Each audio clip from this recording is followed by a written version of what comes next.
Hi everyone, welcome to the channel. Welcome if you're new. I'm Stacy and today we are going to do a little snowy sunset landscape painting. I wanted to keep this one pretty simple and easy. Actually, I'm going to do it this way. Right frame? Yes. I don't have a little towel out for my brushes to rest on. There we go. Flip that over. I know these look dirty, but they're just stained. I promise. Let's move our extra watercolors out of the way. And I am working on 300-pound cold press Stonehenge watercolor paper. The only reason it's taped down is because I like a nice crisp border on my pieces. If you're using 140-pound cold press watercolor paper, it's up to you. If it's on a block, you don't have to tape your edges. But if it is, it's just it's my phone telling me it's bedtime. I'm gonna go ahead and spritz. Well, I'm gonna paint while I'm talking. If you have 140-pound cold press watercolor paper that is not on a block, you might consider taping it down so that it doesn't. It's watercolor pencil on my brush. Dang it. It's okay. We're gonna do a sunset anyways. That's all right. This is a, what are you? Princeton Neptune round number 8. And this is going to be a nice subtle sky on a nighttime kind of subtle sky. And I just gently spritz the paper, and I'm going to come in here with some of this pink. It's very pretty. We're going to just sweep it around. Does not have to match the reference photo that I grabbed. I'll put the reference photo, it's from Pixabay, in the description so that if you want you can go ahead and give this a try as well. Using the reference photo and, you know, go crazy. Okay. And then instead of blue, just blue, I'm going to use my purples. I'm going to pull those in. I do want a touch of blue. Maybe not that vibrant blue though. Let's go with this softer. Yeah, there we go. I'm just gonna touch it in and sweep it through and let it kind of look like a sunset sky, not a sunrise sky. I want it to feel more dusky nighttime, so maybe just a touch of this blue-gray color. Ooh, that's pretty.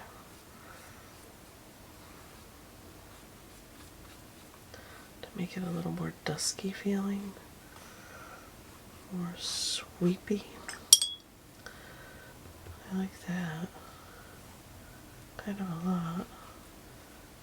There we go. That bright pink spot will probably dry a lot lighter, and just go ahead and swoosh in a couple more. Like that. Yeah, that's pretty. Okay. Then I think I'm going to take that down. That dusky blue down to the bottom of the page. Like that.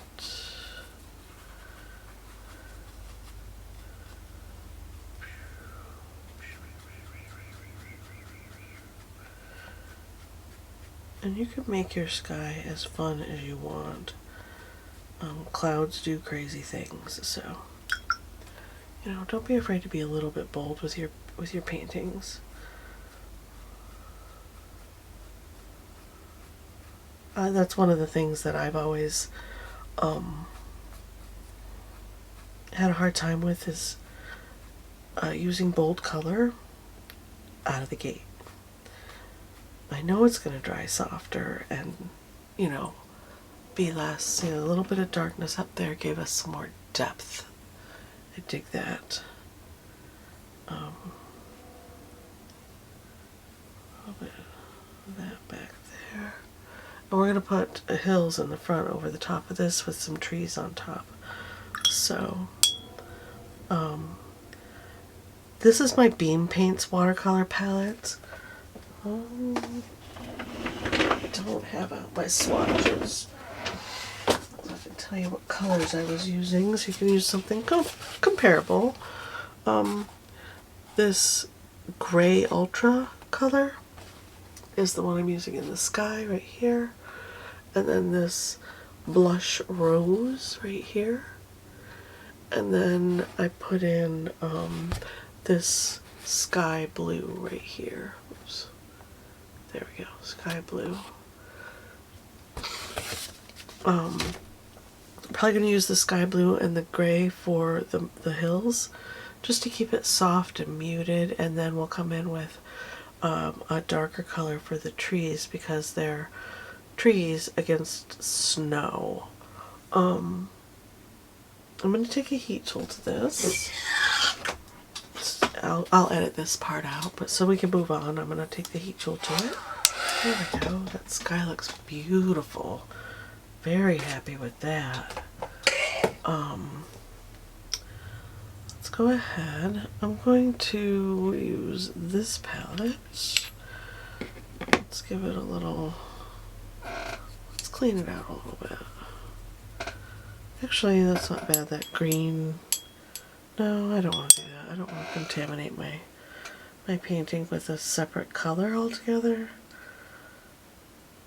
So I'll just clean that out real quick. Open this up. There we go. That's better. Now, oh, for criminy's sake, it's stuck to itself. There we go.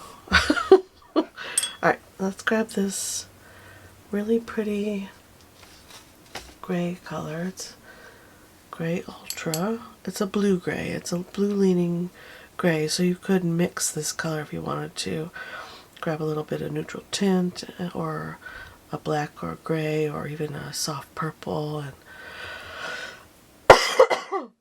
put some blue in it, and then touches of red until you get it to an area where you want it to be.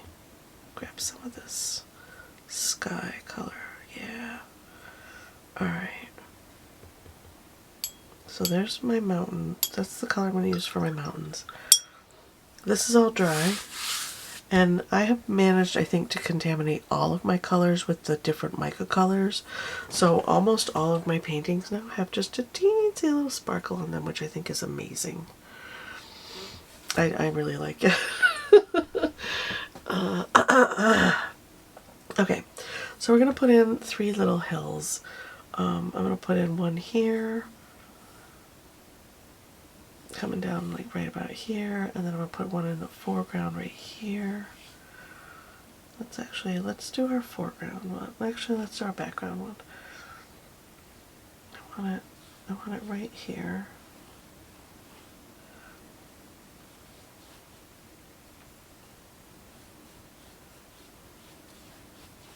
Like that. All the way down. Sorry. This cough, I tell you what. It is just not letting go. So, this one back here can be not all the way to the edge. Just right about there. It can be a little darker.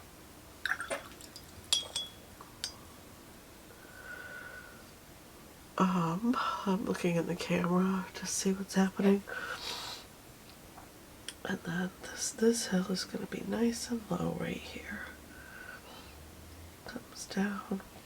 And this hill's going to be low right here. kind of runs off the page like that. It's got a little bit of a point, just a little. And down here can be just a skosh darker, like that. Pick up some of this, put it over here.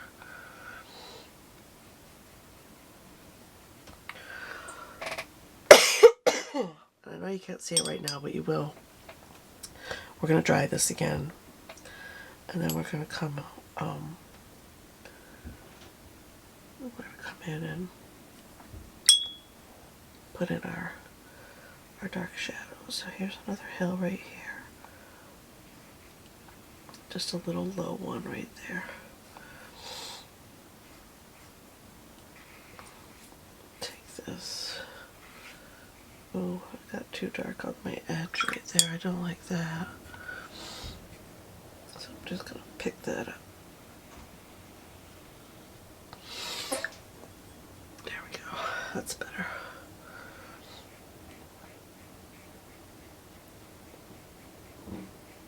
Like that.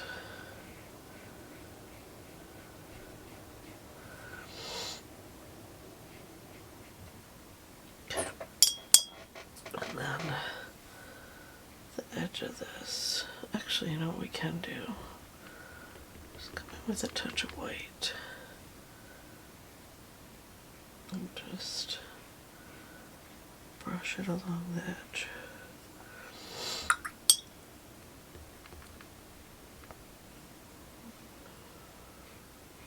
See what that does.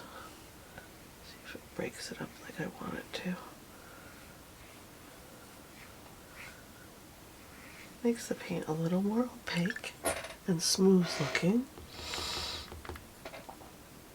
Come in here and do the same here. A little bit of white right there, and then a little bit of blue white right there. That's my tummy making noise at me.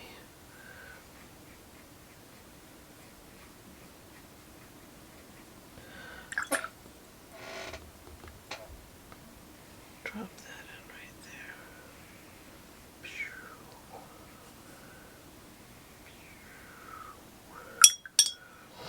Okay, let's give this another heat tool. Now, you don't have to heat tool. You can just walk away at this point, let it completely dry, and then come back after, I don't know, a half hour or so. Test it, see if it's ready, and then do your next layer. Okay. I think I would like to put in a little more like this dark blue. Oh, that's not the one. This dark blue, that's the one right there. This one is Timberwolf Gray. Right, is it the right one that I'm grabbing? Yeah. See, isn't that pretty? Because this is a nighttime scene, right? Your sky's going to be bright, but your snow is not necessarily going to be super bright. So we're going to go ahead and throw in a soft layer right through here of our Timberwolf, and really delineate our little hills.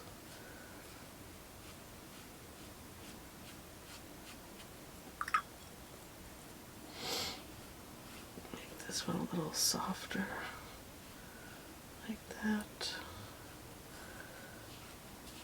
There we go. And because I don't want a hard edge, I'm just going to, with a wet brush, run it along the edge right there, kind of blend it out a bit. That's better.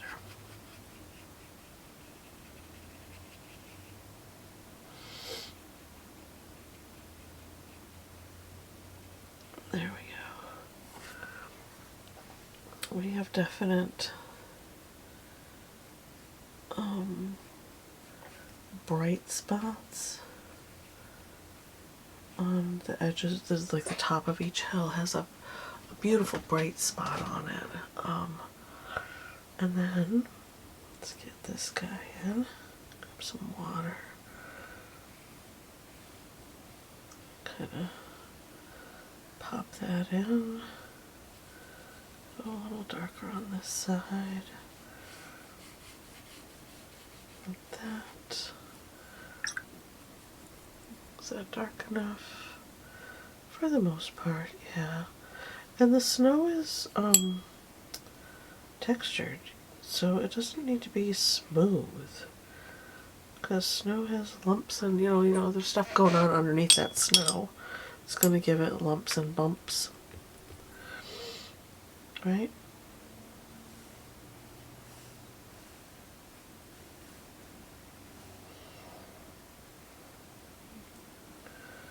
A little bit extra dark here and there. There we go. I dig it. Then I want to take this white again and really make the edges shine. Like that. I dig it. I dig it a lot. Soften that. Just blend it in and soften it. And that gives us that glow on the top of our hill. Isn't that pretty? And then this guy as well. It's almost dry. Wet that brush. Not too wet though, just damp. And just kind of pull it down. Blend it down a little bit so it's smooth transition.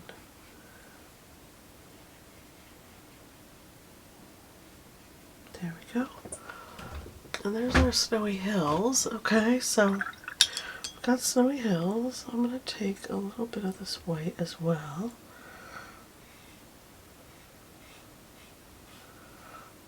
And just skim it through there.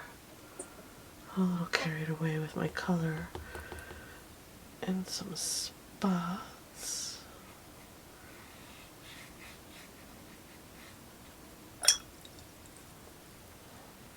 Let's soften that edge there.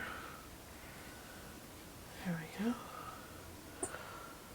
There, pretty. Okay. Now, I'm going to heat this with the hit this with the heat tool again. Words are hard, I'm tired. And then we're going to go ahead with a dark blue and pop in our trees on the tops of the hills and our little pathway coming down on this one, and then we're going to go. There we go. Okay, and I think I'm going to use a firmer brush. I'm going to use my Wedge brush. This is my Sketchbox exclusive Wedge number 8. It's a tri-wedge.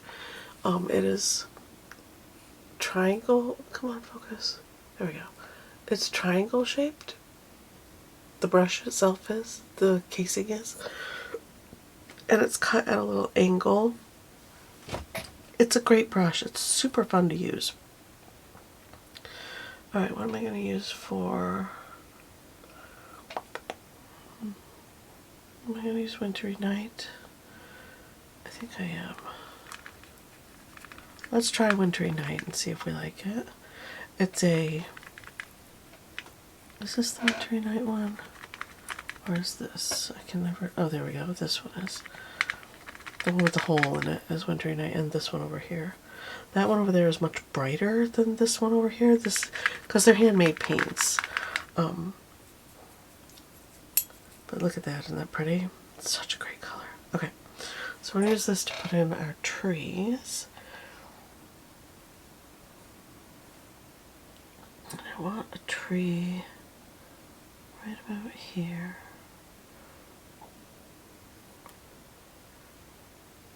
I'm going to use the tip of the brush like that. There. And then I don't want to get too carried away with the size of the tree.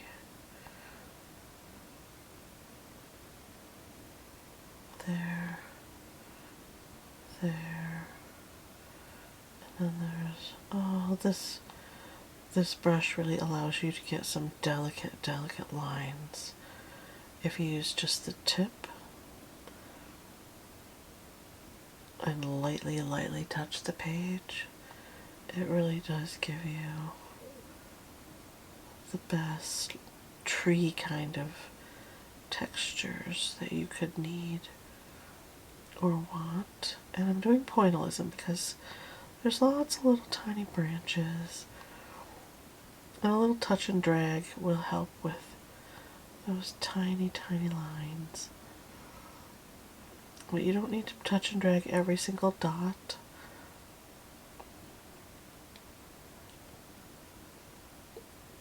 And I don't want the tree to be perfectly round either. I mean, that's just not okay. There, there. Pull that down. Okay.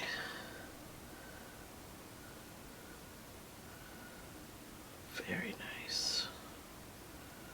Very nice. I'm going to zoom in a little bit so you guys can see better my teensy trees. Alright. Now, don't forget that there are branches that come down as well. Not on all trees, but good. Versatility's good. Okay.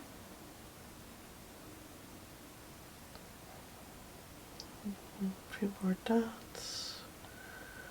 There's, put one there, going out like that. And then go over here. We're going to put in a nice bold line. This tree right there. Yeah. Good.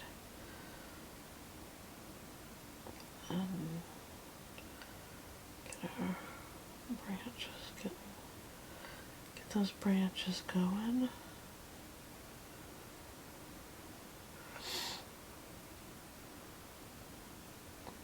It's that beautiful background, right?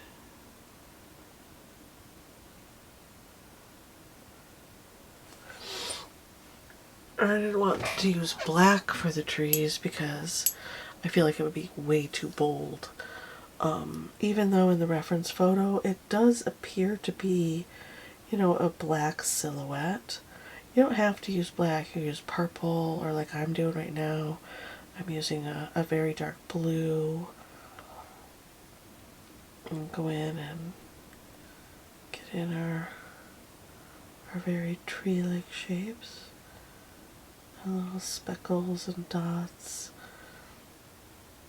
just to fill in the shape of the tree. This one's a little more tall. It has a little more domed top on it like that. It kind of comes out like that and like that with some wild branches. And the same on this side. That's some cute little branches coming down like that. Your tree does not have to look like the reference photo either. You can draw whatever kind of tree you want on your hilltops. This one is a little bitty dude. Down here probably doesn't get as much sun because it's on a lower hill. And not quite as silhouetted, right? Because it's against the other hillside. And yeah, it's just not going to be as silhouetted. It's not going to be as bright and stand out quite as much.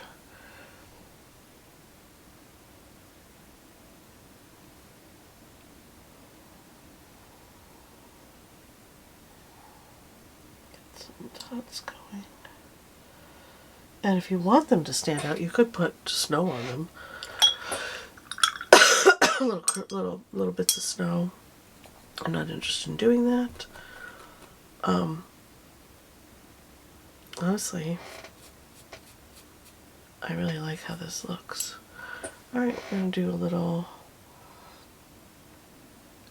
light, need more water. Maybe we'll use the gray to do this. A little light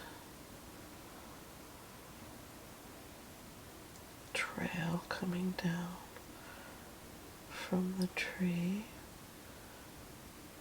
and down, down, down. Like humans walked from the tree, trailed through the snow, like that.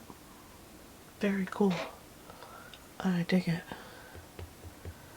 Maybe just a bit more because it's going to dry so light. Like that. I'm going to dig in here and get some white. And I'm going to put just a little bit of snow at the base of my hill here. Or base of my tree. So I feel like things got a little out of hand. There we go. And I'm going to do a little dry brush on the top of the hill. That looks pretty. Do the same thing over here. And if you have bleed proof white, you can do this. This is going to dry pretty light. But you can do this with bleed proof white or a marker or colored pencil. Yeah, don't be shy. Don't be shy with your art and incorporating other elements into your piece, other mediums, to get the effect you want, right? You want your piece to succeed, and unless you're trying to be a watercolor purist, there's really no reason not to incorporate other elements into your art piece. There we go. Cute. Super cute. Okay. And that's our painting. I'm going to zoom back out. There we go. Clean my brush off a little bit. Let's take our tape off. Oh, I had a really relaxing, nice time doing this. And this would be a beautiful card or gift for somebody. You could save it for next year and make Christmas cards out of it if you really love it. If you love the way it turns out. There we go. And the last piece. And I used a very low tack washi tape to do my border. But yeah, there's our painting. Beautiful. I'm very happy with it. I love the sky. I really love the sky. Do a little close up. That sky is so pretty. I dig how it turned out. And there's our hills, our snow-topped hills. And our little trees. And like I said, I will put this reference photo in the description below so you guys can paint along if you want to. Super sweet, simple painting. Easy peasy lemon squeezy. Great practice piece. I had a great time. I hope you did too. And I will see you guys in the next video. Bye!